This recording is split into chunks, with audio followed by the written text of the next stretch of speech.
Amahoro y'Imana abane nawe wowe udahwema kudukurikirana no kuri Berwa TV. Ndakwifuriza kugubwa neza ndetse nawe wakoze subscribe ndetse nawe utarayikora ukaba uri hano kuri Berwa TV. Ndagusaba ko ugenda uyikoze. Uyu munsi ngiye gusobanurira izina Regis.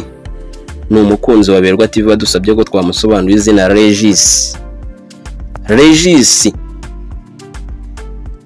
Regis ni izina rihabwa abana b'abahungu, rikaba rifite inkomoko mu rurimi rw'Ikilatini, rikaba risobanuye umuyobozi cyangwa umwami.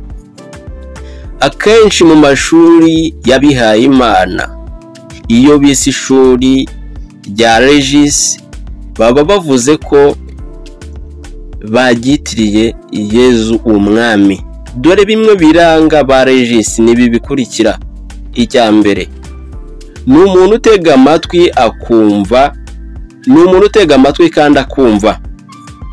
Akunze kugira inshuti nyinshi kuko azi kubana neza n'abandi.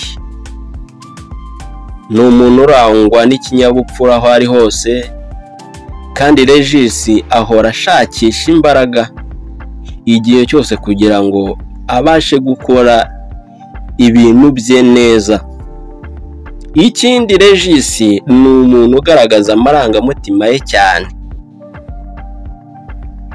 Iyo hagize ikintu kimukomeretsa umutima, ahita agaragaza amarangamutima we ntabwo ajya yahisha.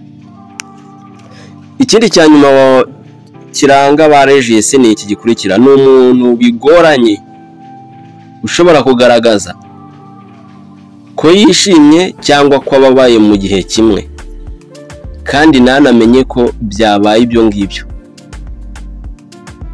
Niba ukeneye gusobanuza izina ryawe, andika muri comment utubwire izina ryawe tuzagusobanurira. Nge mwari muri kumva Ndirwimikwa mu ngabo, amacumu acanye ababyeyi bavuza impundu, umubyeyi wibarutse inyamibwa avuza ubuhuha, inoni zicacana hose abana bato barya ubunyantu bitegura kwita iyo nyamibwa izina. Abenshi banyita akantu. Oya, mwinyita akantu nyiri uburebure budahagije gacagata nzira. Ndi isasu ndisatura narwanyo ku runcuncu umwanzi ndamuconcomera, naye kumwe na Rumbaga u Rwanda ruzira umwaga. Nuko dutahana n'itsinzi, umwami Rudahigwa ahoranaga imihigo byinshi aratugabira, aduha ubuganza bwose igihembo cy'abatsinzi. Ego kumana. Ndi Dr. Berwa, ndi Ruberwa n'inkindi, abatagira uko basa bakansanga, kandi ndi Rucumita mu gihumbi, bene Bisabo bakajya ingamba.